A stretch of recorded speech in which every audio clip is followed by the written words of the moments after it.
¿Será que la inteligencia artificial puede llegar a un punto donde la gente se dedique a la contemplación y al arte?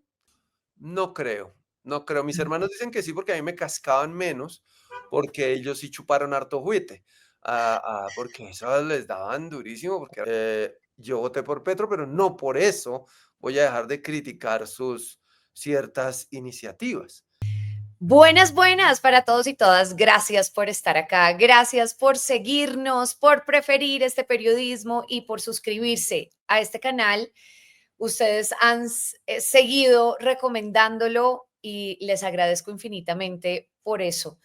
Hoy en Lo que no sabías de, tenemos a una de las personas que probablemente más admiro en temas de dramaturgia. Él es actor de cine, de teatro, de televisión, director, dramaturgo, escritor colombiano y respeto infinitamente su trabajo como actor y como director. He sido partícipe, además de, mm, o mejor, he sido parte de su público durante muchísimos años y la verdad es que en cada obra que hace le pone todo el corazón para transmitirnos cosas importantes que realmente nos quedan para la vida.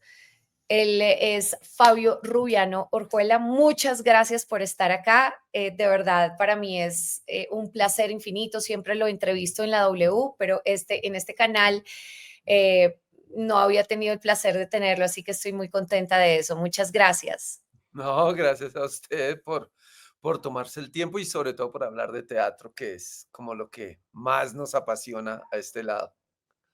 Fabio, quiero que empecemos con lo último que está haciendo, que me parece bien interesante. Yo creo que la gente que nos sigue en este canal sabe de la importancia de lo que hacemos y de la importancia de la JEP, la Justicia Especial de Paz como mecanismo de justicia transicional, el trabajo que viene haciendo desde hace varios años y acá, de hecho, pues en este canal se creó hace 2 años, leyendo un informe final de la Comisión de la Verdad y lo leíamos en vivo de estos testimonios tan duros que recopilaron en varios territorios de nuestro país y pues lo importante que es conocer nuestra historia para no repetirla, ¿verdad? En temas de violencia. ¿Qué está haciendo con la JEP recientemente? Que esto es lo último que quiero empezar por acá y luego irme para atrás. Digamos, la JEP, a mí de las cosas más interesantes que me parece de la relación con la JEP es que propician encuentros. Entonces, propician encuentros entre víctimas y comparecientes. Básicamente es entre eso. Entonces, entre esos dos lados. Entonces, es una escena ya eso tiene un poder teatral impresionante. Entonces, se encuentra alguien que ha hecho mucho daño con aquella persona a la cual le hizo daño, se encuentran y mirar la posibilidad de dialogar. Obviamente eso no se hace de sopetón. Uno de los trabajos de la JEP para mí, de los más interesantes, aparte de que juzguen y todo, y la formación de los magistrados, de los cooperantes y esto, son los cooperantes que empiezan a trabajar tanto con víctimas como con responsables por aparte, como haciendo un trabajo para que exista un futuro encuentro. Ujú, Más allá de cualquier concepto de perdón, por ejemplo, porque yo ujú, aprendí, una de las cosas que aprendí en este proceso es que el perdón no es tan necesario, que a ujú. veces se convierte en una carga, sobre todo para la víctima, pero que sí los encuentros son necesarios independientemente de que yo perdone o de que, como dice uno de los personajes de la obra que hicimos a partir de este encuentro, es, yo a usted no lo quiero volver a ver, pero necesitaba decirle esto. Entonces, como ese tipo de desahogos. A veces hay responsables, porque ya no se dice victimarios, sino responsables, por lo menos dentro del lenguaje que se instaura en la JEP. A veces hay responsables que necesita que le boten toda la basura, todo el odio o toda la rabia o todo el dolor que causaron como para poder recibir eso y decir, la víctima como que ya desató su furia en un momento, por lo menos con la palabra. Eso Ujú. es como eso es como lo que a mí más me interesa de la JEP. Y bueno, ya ahí echando de para atrás, a mí me llaman a finales de 2023, la jefe de comunicaciones, y me Ujú. dice: "Queremos hacer algo teatralmente con Mm. ustedes". Y para mí era como una responsabilidad impresionante. Estaba en pleno proceso de reescritura de Perderse, que es una versión de La Vorágine, una versión teatral nuestra. Y entonces llega eso y yo digo: No pueden ser 2 proyectos tan enormes al tiempo". Entonces ahí hablo con el grupo y les digo: "Chicos, chicas, nos tocó aquí hacer de tripas corazón y trabajar mucho". Entonces, mientras se montaba y se ensayaba Vorágine, empezábamos a hacer toda la investigación sobre la JEP. Uf. Entonces, como fueron procesos paralelos muy, muy interesantes. Mm. Vamos a poder encontrar en esa pieza, eh, son testimonios que recoge la JEP, de responsables y que se encuentren con estas personas o de responsables de delitos importantes en nuestro país y que se encuentren con las víctimas. Las 2 cosas. Uno de los acuerdos en los que llegamos con la Hebel es que la pieza era de ficción. Yo no iba a Ok, trabajar un caso particular porque eso significaría tener la responsabilidad de no salirme ni un milímetro de los datos. Y eso es muy complicado. No me podía salir, no podía hablar de otra cosa que no fuera específicamente el caso. Entonces, trabajar sobre un caso real me mandaría a teatro documental y yo no hago eso porque no lo sé hacer. Yo les dije, voy a tomar muchos casos y voy a hacer unos personajes de ficción que se pueden parecer a uno, a otro, a otro, a otro, a otro. Se puede parecer a muchos casos. ujú, Entonces, aquí los personajes vienen de todos lados. La JEP es la encargada de impartir justicia o sanciones o como le querramos decir a sí, los miembros de las antiguas FARC y a las fuerzas militares, a las correcto. fuerzas que llaman. Eh, entonces, que hayan cometido hechos atroces. Entonces, comenzamos a trabajar sobre eso. Entonces yo les dije, no va a ser una pieza institucional, lo cual a ellos tampoco les interesaba que fuera, porque ellos ya Bien, tienen sus mecanismos institucionales para hacer promoción y me dieron total libertad y me pasaban mucho material, mucho, mucho, mucho, mucho, además de que ellos tienen una página y una difusión de sus casos muy fuertes. Y empezamos a estudiar casos. Obviamente la cosa tenía que quedar balanceada. Entonces tenemos, y además nos interesaba ver todas las vertientes, ujú, porque no todas las víctimas son pobres, por ejemplo.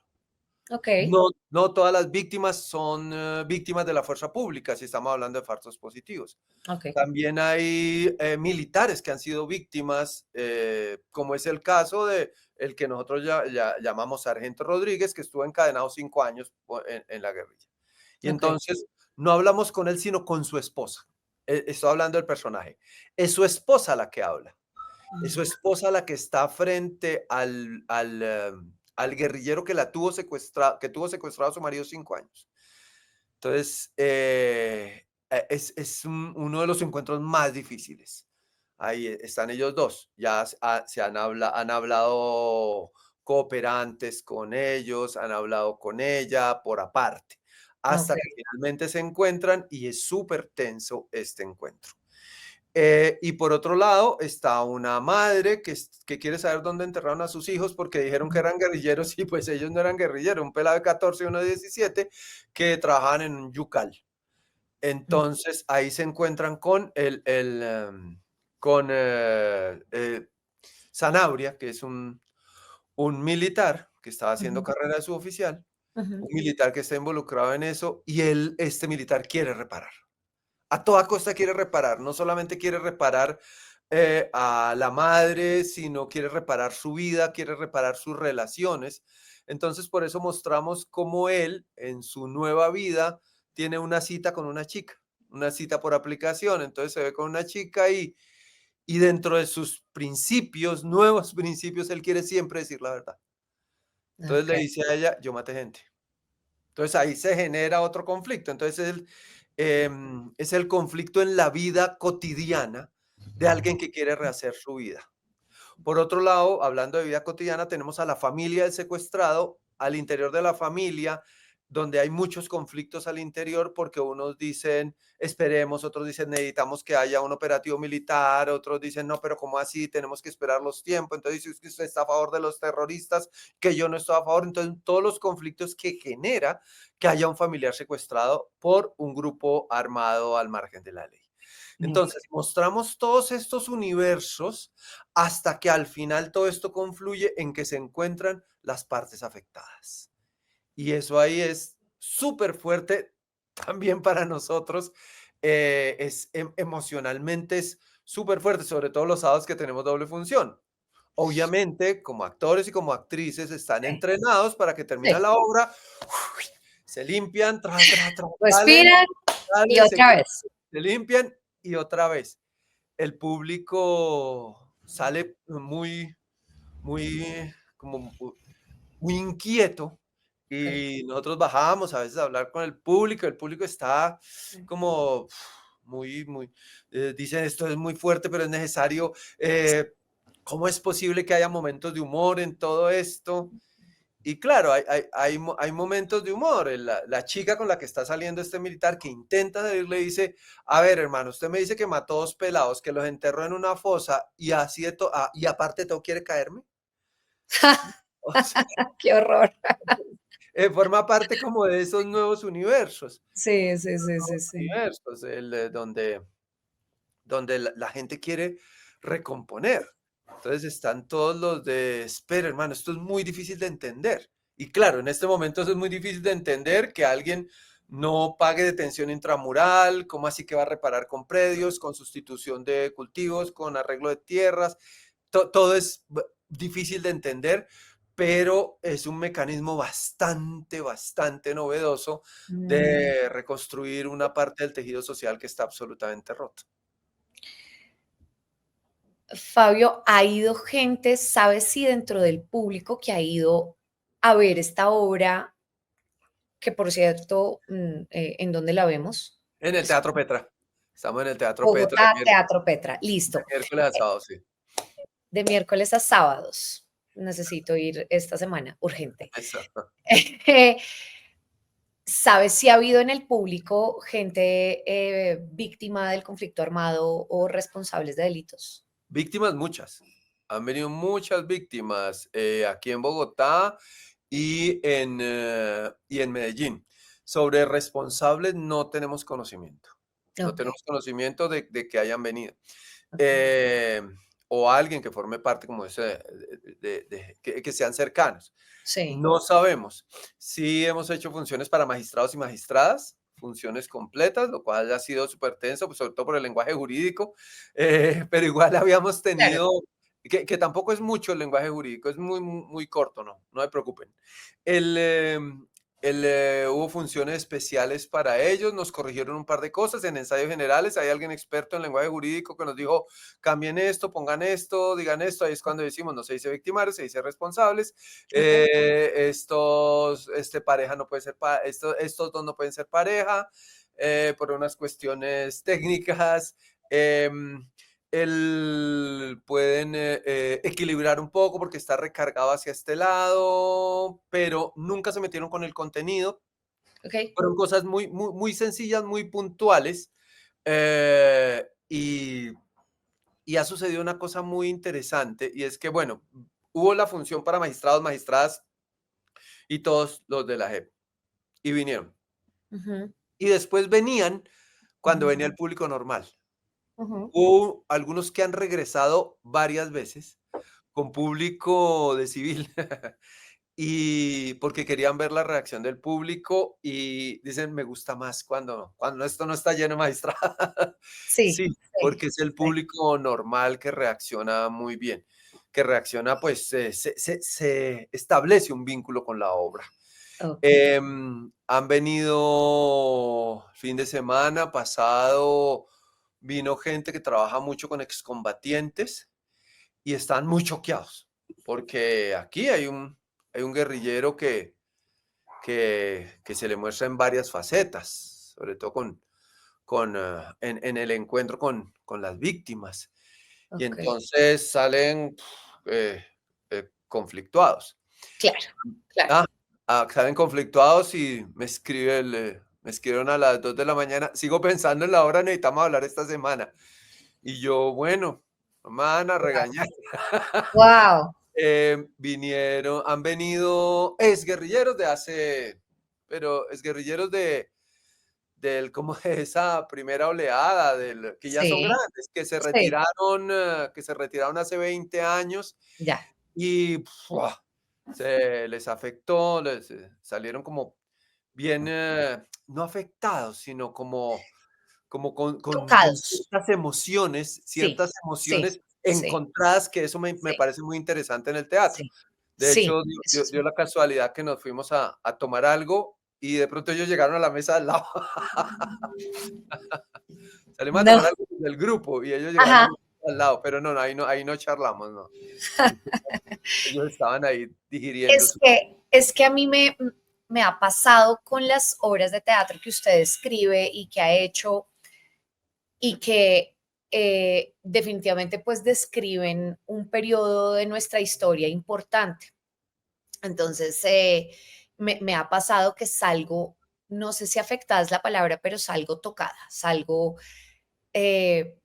sobre todo porque, pues, yo creo que esto le puede pasar a cualquier persona. Yo, por ser periodista y por haber cubierto el conflicto armado, me genera mucha, primero, mucho interés y segundo, muchas emociones durante las obras, ¿no? Entonces, recuerdo Labio de Liebre, recuerdo pues ahora Vorágine y la Vorágine y ahora pues esta obra que estoy que me la veo ya, porque se ha interesado Fabio en plasmar en obras de teatro estos momentos de vida nuestros, de nuestro país, tan dolorosos y tan duros. Antes de perderse, yo dije, voy a parar un poquito de hablar de conflicto y voy a hacer un par de comedias, porque a mí es el género que más me gusta, la verdad.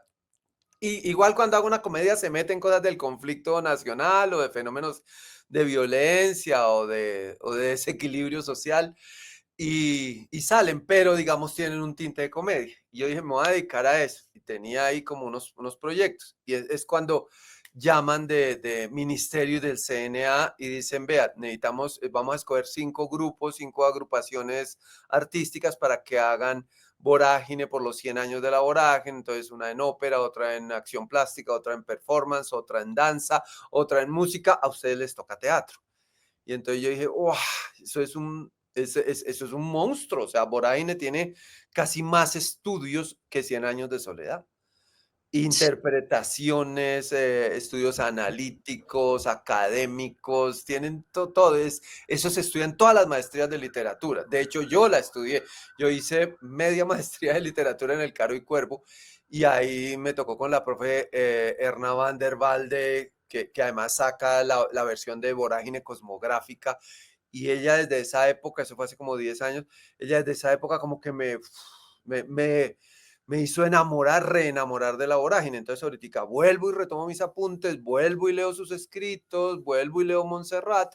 Entonces todos estos, todo esto me acerca nuevamente a ese conflicto y es cuando nos damos cuenta que 100 años después siguen replicándose muchas cosas. Obviamente hemos mejorado en muchas otras, como en la escena donde el indio Clemente, pues que en la novela original no es indio, pero necesitamos meter población indígena, entonces hicimos como esa transposición.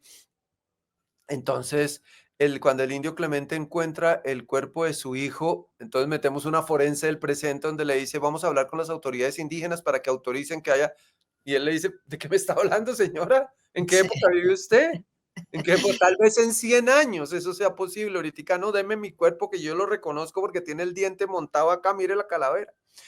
Entonces yo digo, sí hemos avanzado. Hay como cierto respeto en algunos ámbitos y de cuidado con poblaciones, por ejemplo, con poblaciones indígenas. ok. Entonces, pero hay muchas cosas que se repiten.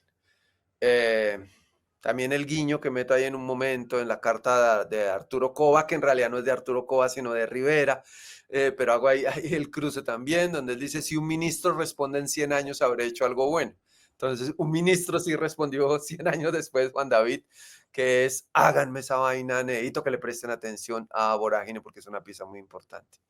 Entonces, sí, cruzamos presente y pasado en eso. Ok. Entonces, yo yo dije, voy a hacer una pausa de hablar de conflicto, pero Sí, apareció Vorágine y apareció de inmediato la JEP, ¿sí? Entonces, ok. entonces, ahora estoy trabajando en una comedia, pues igual es una comedia negra, pero, pero vamos a ver, porque ya he llamado de otra institución que tiene que ver también con el conflicto, entonces es Pero, como, pero, pero que le gusta, porque le llama la atención, que le parece importante que pueden dejar estas obras de teatro en la gente. yo creo que, o sea, me interesa para poderme hacer una autoevaluación de cuál es mi papel dentro de esta sociedad. Ok. Sí, eh, pues uno tiene una posición política, las obras no. Las obras no tienen que tener una posición política. Las obras tienen que estar en un espacio, eh, digamos, no de neutralidad, sino de democracia absoluta, donde los personajes, vengan de donde vengan, tienen que tener la posibilidad de decir lo que piensan, no lo que yo pienso. Yo no voy a poner a un victimario a decir cosas que él no diría. Ujú. No, un victimario no, un responsable no va a decir, oh, soy malo, me gusta matar, quiero tomar sangre, quiero descuartizar, voy a fundar una casa de pique. No, eso no existe. Sí. De pronto en una pieza en otra época, cuando se hacían en otra época, sí decían eso y eran malos.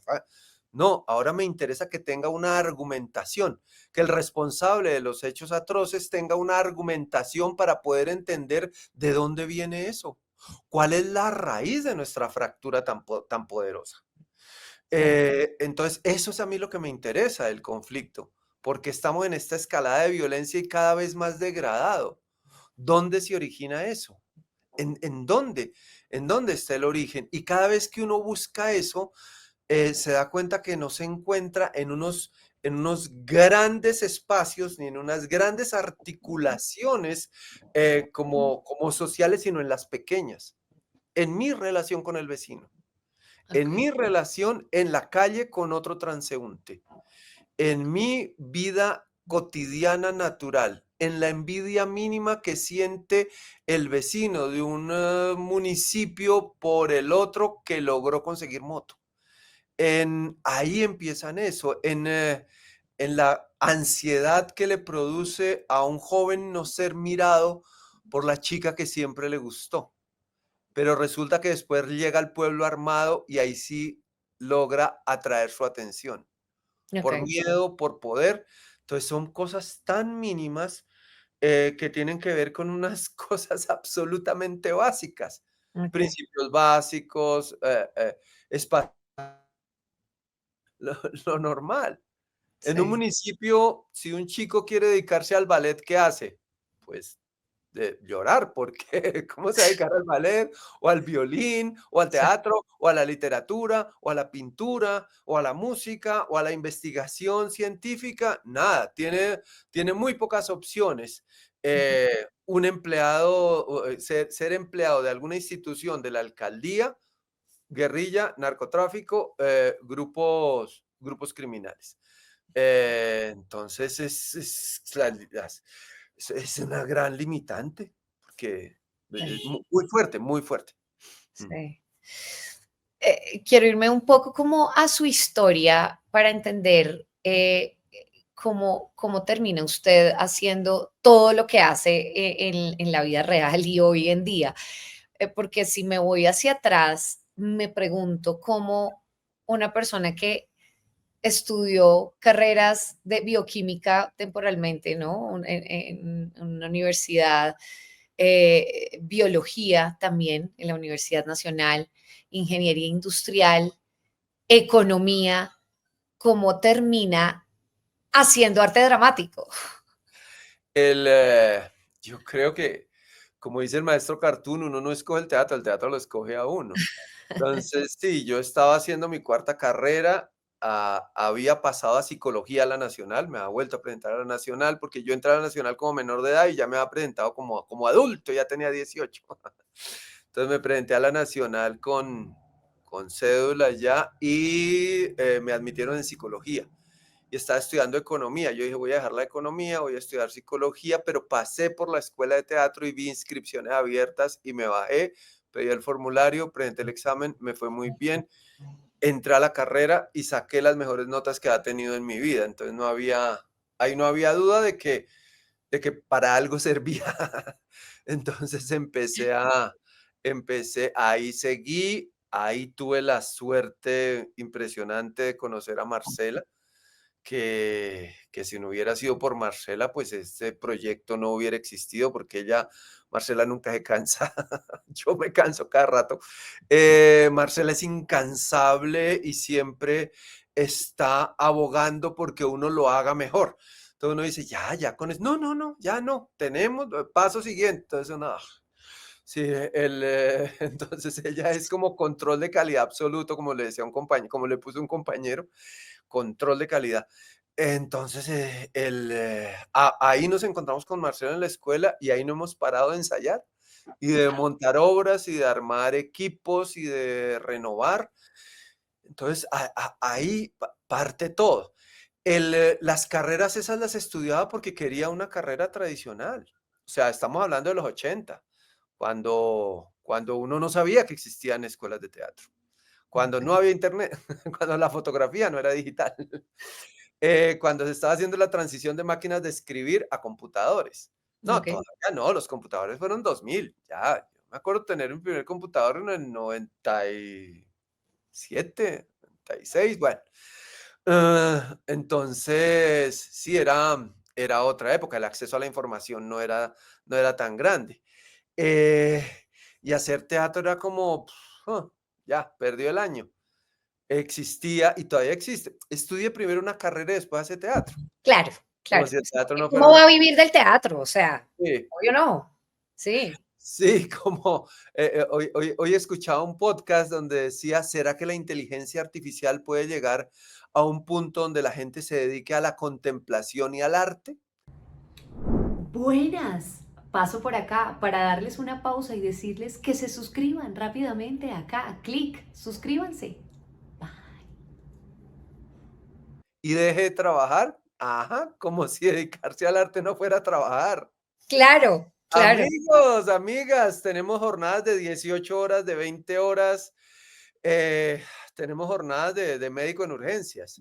O sea, esto es llegar a un lugar, descargar escenografía, montar luces. O sea, hay un equipo para eso, no lo hace uno. Ensayar al día siguiente, si es en un sitio donde no hablen español, ensayar, hacer el ensayo con sobretítulos, que eso es el ensayo infernal porque es texto por texto y mire a ver si el sobretítulo cae al tiempo, Ujú. ensayar eso, luego hacer función, a la mañana siguiente sí, descanso, otra función, desempaque, embale todo, métalo en un camión o déjelo embalado para que se traslade por avión y devuélvase. Entonces, ay, ¿ustedes cómo pasean? Pasean, bebé. Eso. Y aquí temporada es igual, de miércoles a sábado estamos en temporada y en las mañanas estamos montando la nueva obra. Claro. Y casi todos dictamos clase, Usted, casi todos. usted dicta una maestría, ¿no? En la Universidad Nacional. Yo dicté una maestría en la Ah, Nacional durante como 5 años. Ahorita acabo de dictar una materia en la maestría de la Universidad del Valle, que se hace aquí en Bogotá, una ok. maestría en dirección escénica, que, que yo la dicto y además la tomo. Es una cosa rara, pero bueno. Eh, Interesante.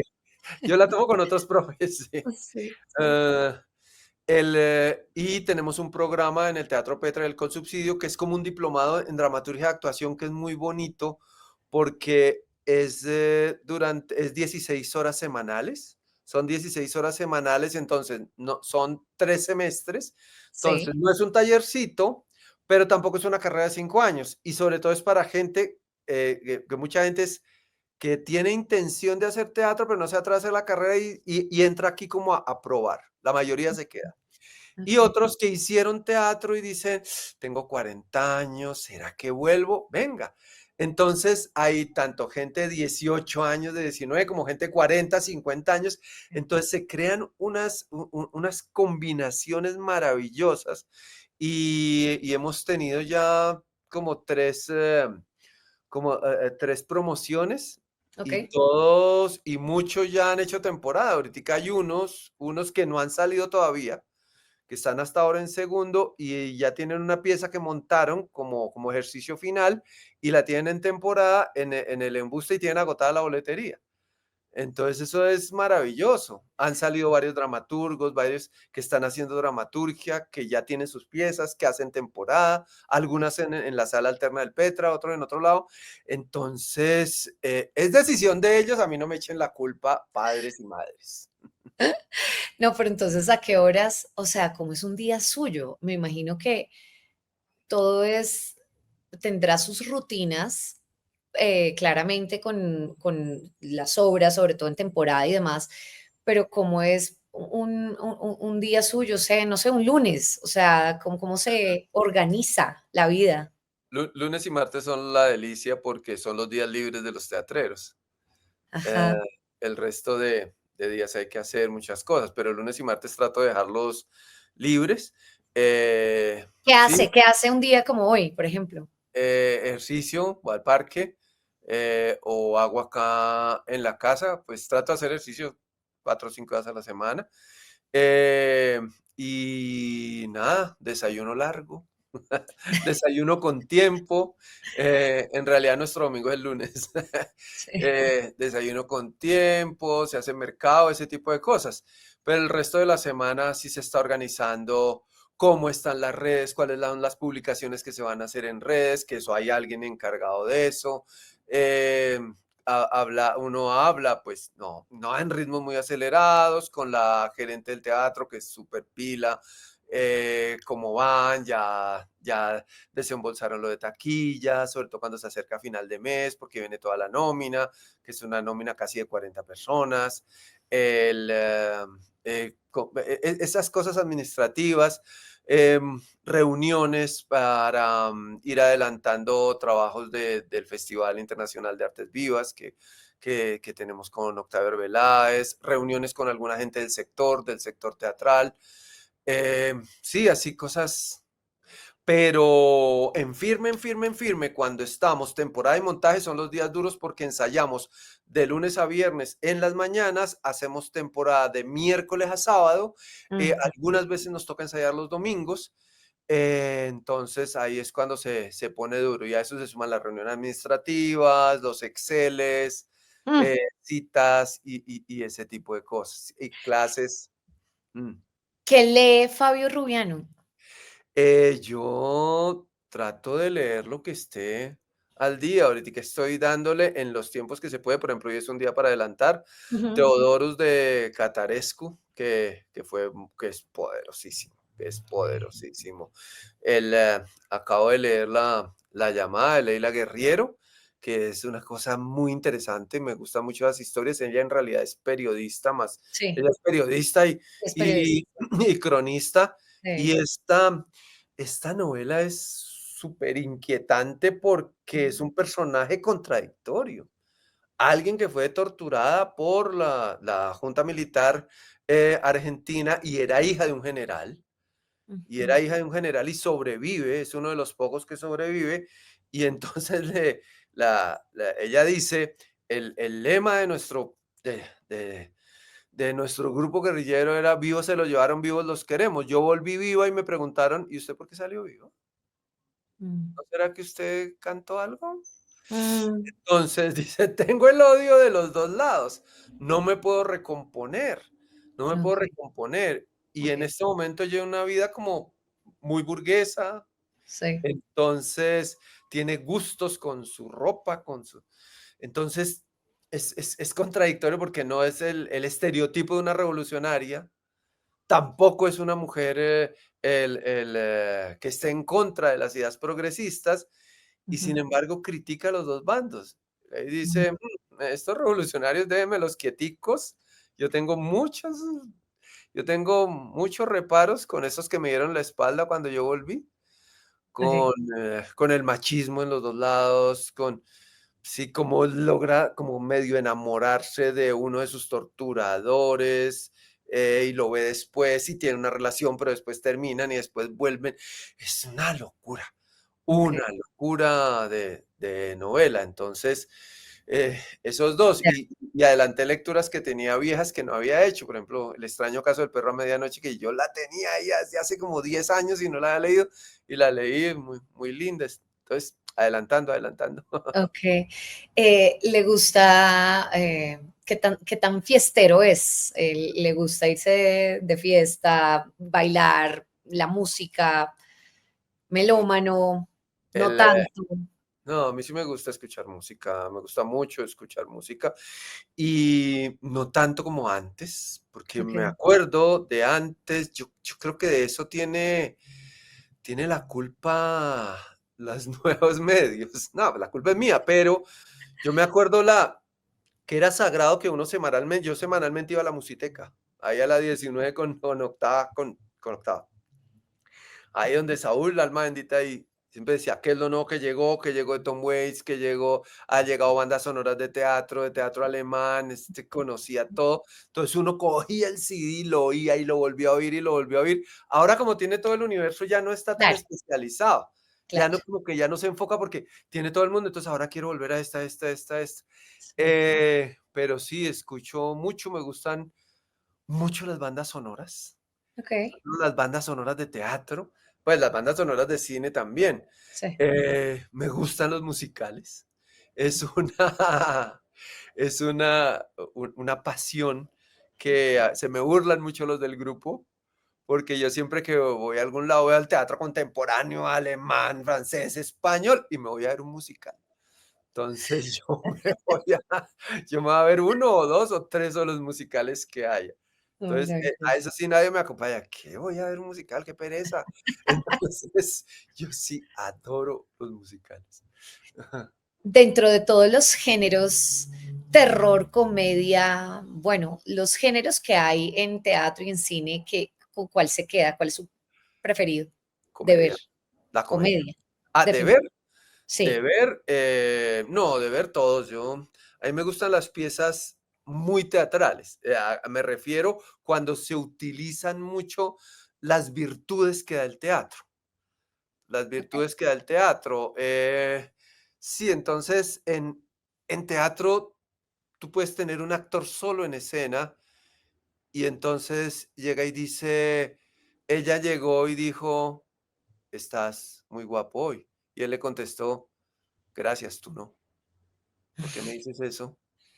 Porque siempre digo la verdad, pero no es necesario que me la diga. Y entonces el público dice, ahí están hablando dos personas. Entonces es como si dejaran de ver esto y empiezan a ver las dos personas. ¡Pum! El teatro es poderoso. Es como yo digo, en escenario, yo digo, hay una tormenta eléctrica, ¡pum! Y de pronto, y estoy al lado de un árbol y es posible que en algún momento me caiga un rayo. Entra ya en la situación sin necesidad de mostrar el árbol, tener el sonido, tener eso, con solo esos elementos, Ujú, ya creo eso. El ujú, mimo, por ejemplo, el mimo es como la representación máxima de la teatralidad, porque él te hace así y entonces ya tú estás viendo ahí que hay un vidrio, que hay una puerta o que hay una escalera, o si él coge así y cose, entonces ya tú entras en esos códigos. Es como el establecimiento de códigos con el espectador y el espectador entra en el juego. ujú. También, como dice el maestro Cartoon, uno no hace teatro, uno juega teatro. Entonces, Okey, por eso es una okey, profesión que agradecemos tanto tener día a día. okey. ¿Qué tan romántico es? Por ahí leía que algunos estudiantes suyos de la maestría, ¿no?, le decían que usted era un picaflor. ¿Qué tan qué no? Lo leí en una entrevista. ¿Qué tan romántico se considera usted? Sí, no, no, yo nunca he sido eso y mucho menos con estudiantes. Nunca, nunca, nunca. O- El, no, yo he tenido, al contrario, yo he tenido relaciones súper estables. Ok. Relaciones de 12 años, 7 años, 10 años y con Marcela que llevamos 40. Solamente 40. Sí, no, nosotros no tenemos una relación amorosa, somos compañeros de escuela, novios, esposos, ex esposos y siempre Ok, compañeros de trabajo, ok, el amor absoluto en todas sus facetas y seguimos queriéndonos con todo el alma y trabajando a diario y cuidándonos mucho. Eh, entonces yo he tenido relaciones estables, que, que haya algunos acuerdos con las relaciones, sí, sí, sí. pero no, yo no soy perro. ¿Pero vive solo? Yo vivo solo ahora a mi pesar. Ok, Porque a mí me gusta es, vivir con alguien, vivir con las personas. Por eso le digo 10 años, 12 años, 7 años. A mí me gusta es vivir con la gente. A mí los noviazgos no me parecen como no entiendo la lógica del noviazgo. ok. Entiendo la lógica del noviazgo de que nos vemos cada tercer día, 4 de ¿cómo así? Sí, me parece raro, como no uno no alcanza como a conocerse. Sí, Me gusta sí. como la charlada todos los días, la charlada. Comer, desayunar. Eso a mí me parece muy chévere. Yo creo que las relaciones eh, son difíciles de acabarlas por la charlada. Por Ok, todas las otras cosas, pero si una pareja puede charlar 2 o 3 horas, esa vaina es indestructible. sí, de Eso no acuerdo, la destruye nadie. de acuerdo. Entonces, para mí es eso. Ah, y no vivo con alguien porque la última relación que tuve con una mujer muy, muy seria, muy adulta, Ujú. como por lo general son las mujeres, me dijo una frase que dice una mujer seria, y es, ¿quiere que vivamos juntos o que me vaya a vivir a su casa? Y entonces uno dice, oh my. Creo que para juntar todas las sí, dice, porque yo que meto todas las cosas en una bodega y me voy a vivir con sus muebles, con su decoración, con sus utensilios de cocina, con sus Claro, es distinto. Claro. ajá. Y Sí, yo sí, sí, dije, sí. tiene toda la razón, es lo que yo quería. Y para juntar las 2 salas, los 2 comedores, los 2 Hay que irse a otro lado. se necesita un apartamento de 350 metros cuadrados. Sí, Claro, hay que irse a otro lado, sí, definitivamente. entonces, para mí eso fue, ahora, pues, no sé, no sé. Sí, Y sí, ya en un futuro iba con alguien, ¿no? Algo. ya. Eh, ¿Qué ha sido, Fabio, lo más leía de de momentos difíciles que tuvo que enfrentar a lo largo de su vida, tal vez en su infancia, ¿verdad? Cuando tenía 7 años vivió la muerte de uno de sus hermanos, de Gonzalo, em, y, y además fue una muerte trágica, además. Ese episodio, ¿qué significó para su vida y qué fue lo que pasó? A mi hermano lo atacan en la calle. Las versiones fue un asalto, otras versiones que fue como un crimen pasional.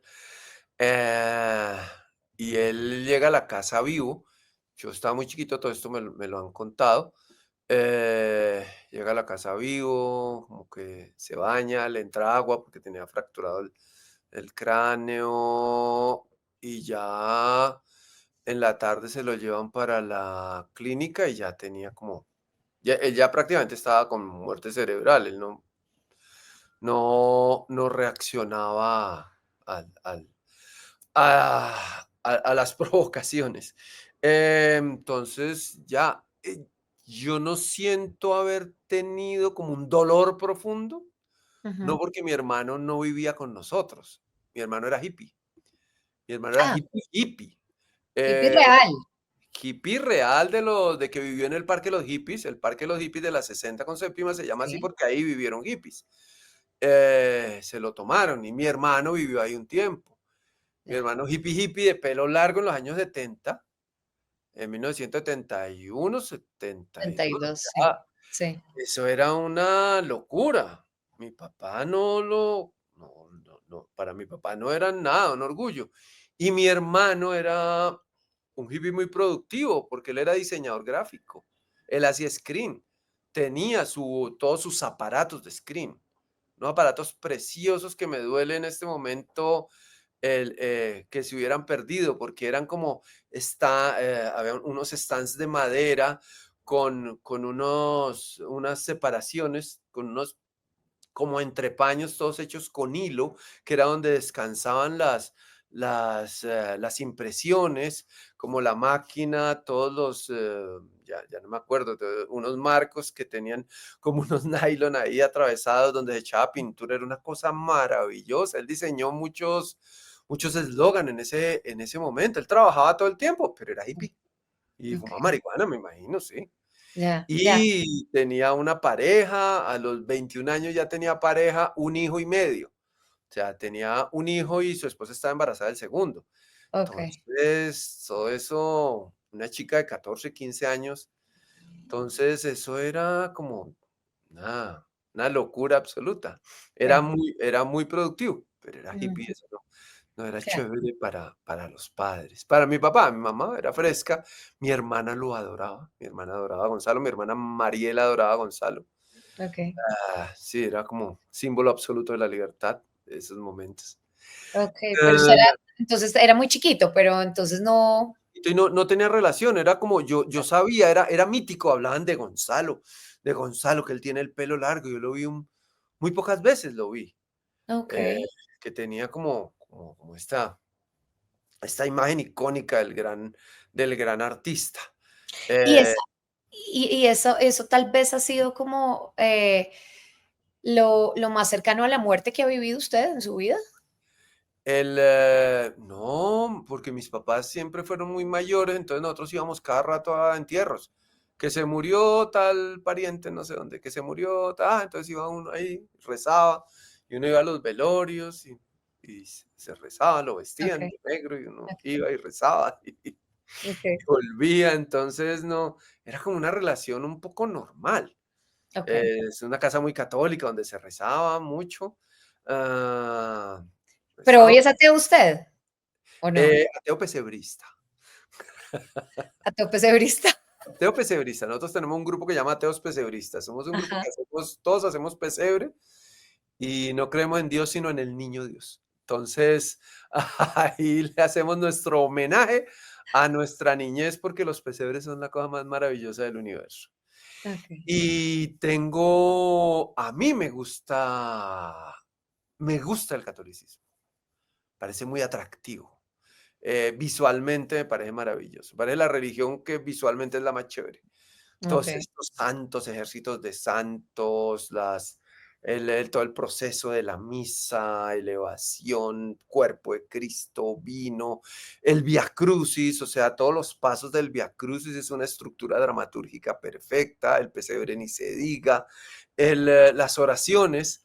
Yo todavía mi hermana es la que maneja la cafetería del teatro y a Ujú. veces al mediodía ya reza el ángelus y si yo estoy por aquí, por ahí yo lo rezo con ella, porque Ah, no me diga. porque me gusta mucho esa oración.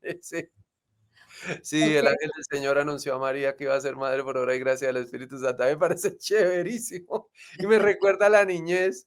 Entonces, y la prendía de la vela. A mí los rituales, pues el teatro es un ritual y esos rituales son muy chéveres. Eso. ¿Cómo puede describirnos cómo se crió usted? O sea, en un entorno familiar, ¿cómo? ¿Cómo No, era? normal, papá, Normal. mamá y hermanos mayores. Yo era el menor. Ok. Era el menor, mis hermanos. ¿Consentido? Ah, ¿Consentido? no creo, no creo. Mis Mm, hermanos dicen que sí porque a mí me cascaban menos, porque ellos sí chuparon harto juguete.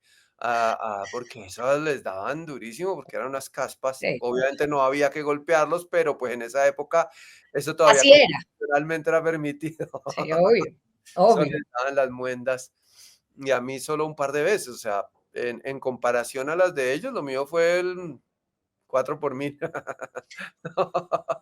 Sí, no, era muy poquito. Eh, entonces sí, era un barrio Restrepo, lo normal con una mamá que estaba, lo normal en ese momento, una mamá que hacía todo en la casa, desde tender camas, lavar ropa, limpiar cocina, cuartos, todo, o sea, un trabajo impresionante. A los 12 años yo digo no y no vuelvo a permitir que mi mamá me lave la ropa. Yo a los 12 años dije, no, no, no, ya no, y ella decía, pero ¿por qué tan pendejo? No sé qué, no, no lo permito. Y yo lavaba mi ropa. Todavía había hermanos en la casa que sí dejaban que, pues bueno, era decisión de ellos. No, no los critico, era su formación. Ujú, Entonces yo sí no permitía que mi mamá lavara la ropa. okey. Y ya empiezo a trabajar muy joven. A los 12 años ya empiezo a trabajar y a tener como mi plata, mis platas. Empiezo a trabajar en una papelería, luego en ¿A una los librería. 12? A los 12 años yo trabajaba en una papelería. Sí, Wow. 1975. Yo empiezo a trabajar en la papelería Caracas, en la Caracas con 57, allá atendía mostrador. Y uno de niño se aprende todo muy rápido, entonces yo sabía dónde estaban borradores, lápices, cartulinas, legajadores, todo yo sabía. Pero cuando entran los clientes no confían mucho en los niños, entonces le preguntan a un adulto. Claro, Pero y uno ahí tratando de atender, entonces, ¿qué necesita esto? Ta, ya cuando ven que uno tiene la agilidad, entonces, empiezan a confiar, sí, empiezan a confiar. Un niño es más pilo que un adulto porque se aprende todo muy rápido. sí, de acuerdo. Ah, y es más ágil, sí, es más juicioso. Okey, Entonces, eso ahí trabajaba y sobre todo en Navidad y temporada escolar, o sea, okey, diciembre, enero. okey, Navidad esa vaina se vendía un montón y temporada escolar eso no cabía la gente. okey, Eso, los días pasaban rapidísimo y uno trabajaba 8 de la mañana, 10 de la noche podía trabajar y no se daba cuenta. okey. De hecho, hubo una época en que yo era casi administrador, 12, como ya a los 13, porque uno tenía las llaves, uno llegaba, quitaba candados, subía rejas, abría, preparaba trapero, limpiaba vidrios, vitrinas, todo, y abría y no había llegado todavía ningún adulto. Claro, Entonces, okey. no era ahí el que organizaba eso. Se considera, si a usted le preguntan, de qué orilla política es, ¿tiene alguna orilla política? O sea, entiendo que las obras de teatro no tienen orillas políticas, pero usted, como Fabio Rubiano, ¿se considera, progresista, de Sí, izquierda, de derecha? sí. Progresista. Y yo creo, a mí el concepto progresista me gusta mucho.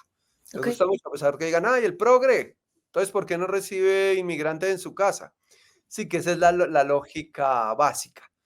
Sí, yo me considero, a mí el pensamiento progresista me parece bien. Ahora, lo de la izquierda es que como ha sufrido tantos desprestigios, sobre todo en América Latina, Nicaragua, que es una vergüenza, lo que está sucediendo en Venezuela, que es súper triste.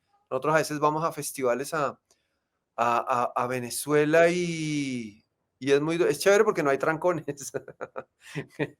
Pero es muy contradictorio ver la ciudad tan sola, ver como ciertos estados de depresión, pero a la vez hay ciertos centros comerciales llenos, donde hay almacenes de empresarios colombianos que critican el gobierno venezolano, pero tienen allá sus almacenes. Entonces, para uno es como, wow, esto es muy raro. O sea, ese desprestigio, yo creo que lo de Nicaragua no es una izquierda ni es progresismo, lo de Venezuela tampoco. Entonces es muy triste. Entonces, el concepto progresista creo que tiene que ver con eso, el concepto de el pensamiento liberal.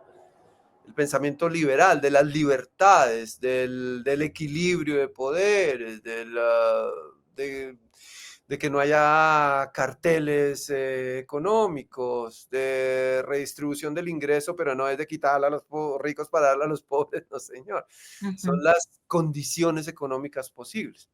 De ujú. hecho, yo soy empresario, digamos, yo tengo una empresa, no se puede llamar técnicamente una empresa porque es una fundación, pero ahí trabajan directa e indirectamente 40 personas. Y todos los años lo que intentamos es como tener uno más con contrato a término indefinido.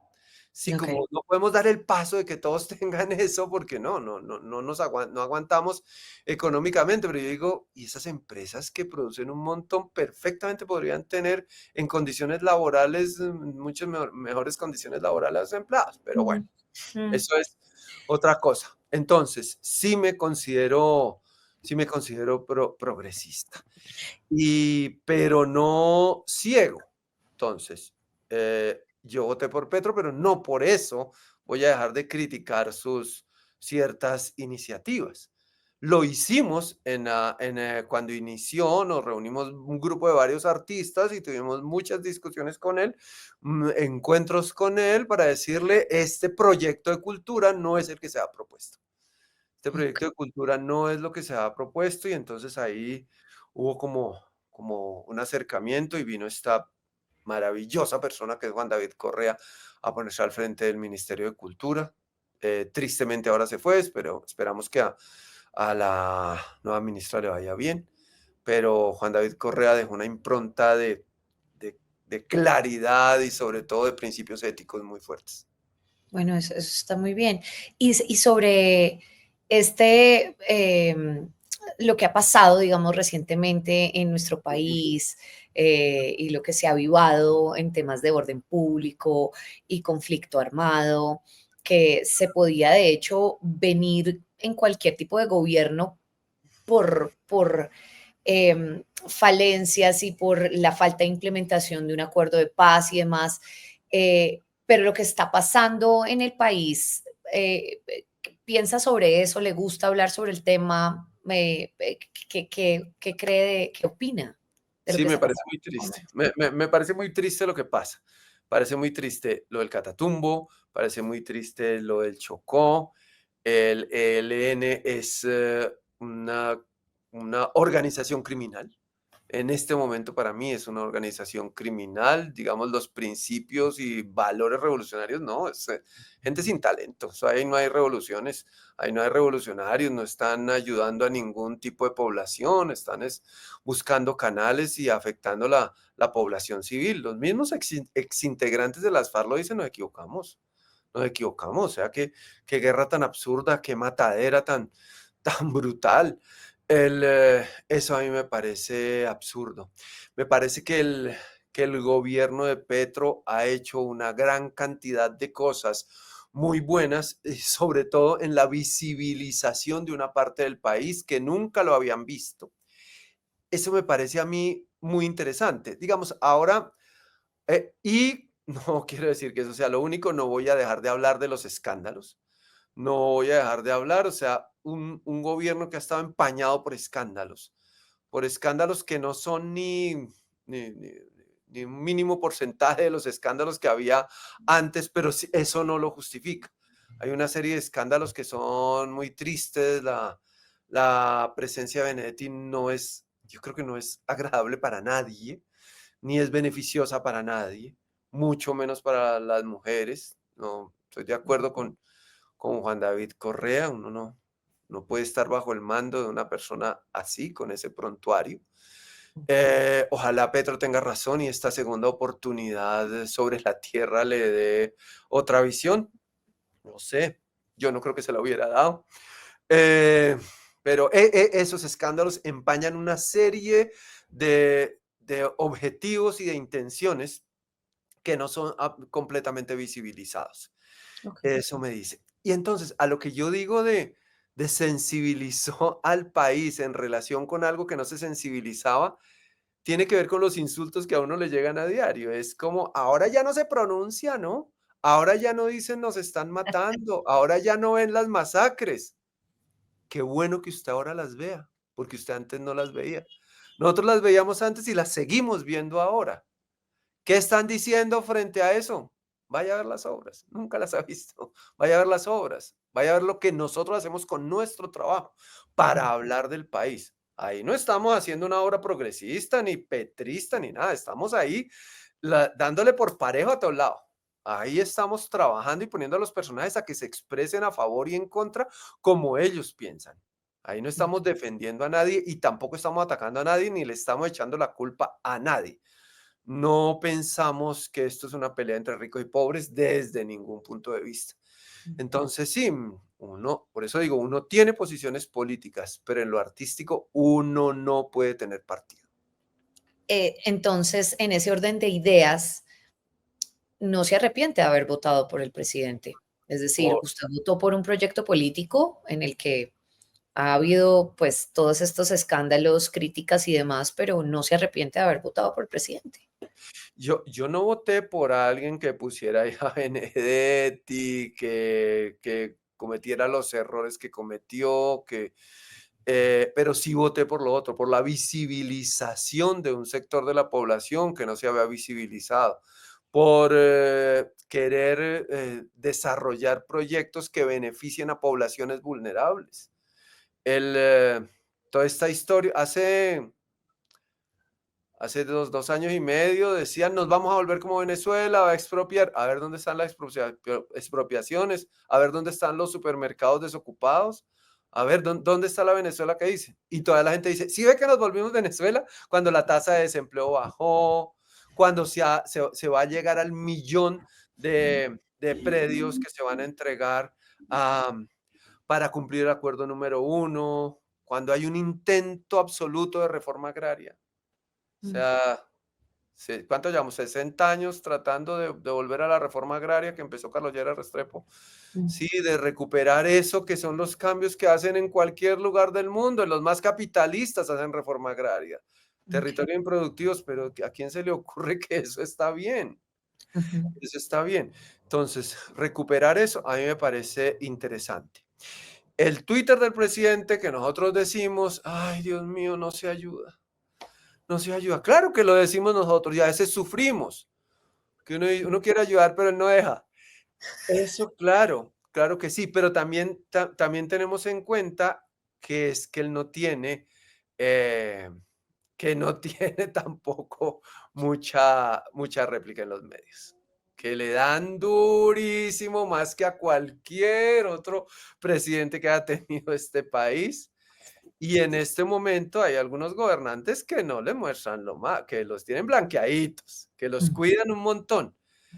A Petro no le perdonan ni una, y está muy bien que no le perdonen ni una, y está muy bien que no le van a perdonar ni una a todos los que venían desde antes y a todos los que vienen después. El, es, eh, es triste que se haya desdibujado tanto el proyecto, sobre todo por escándalos que, que, que se tramitan a veces de una manera errónea. ¿Qué diferencia hay en este gobierno con los escándalos frente al anterior? Que en este gobierno se investigan, se les mandan las autoridades, en otros los condecoraban. Esa es la diferencia. Mi querido Fabio, qué charla tan amena y tan agradable. Hablamos de todo una hora, imagínense. Ay, Estas charlas suelen ser como entre 20, 30 minutos y la verdad se me fue así. Hablamos de todo, de política, del teatro, de su vida, de todo, de lo que le gusta, de lo que no le gusta. Muchas gracias por abrir un espacio de su corazón y de su vida acá en este espacio. bueno, gracias a ustedes. Y nos vemos en teatro, que es lo que es Nos mi día vemos en teatro. Sí, a día. señor. Miércoles A a sábado. sábado.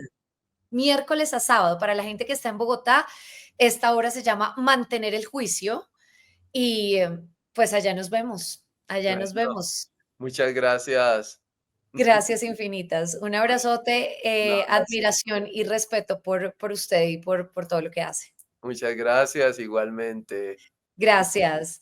Gracias también a toda la gente que se conectó y que se vio toda esta entrevista.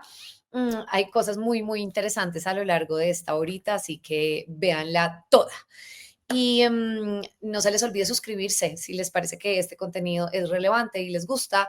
Las entrevistas que estamos haciendo día a día, acá abajito. Se suscriben. Nos vemos. Chao.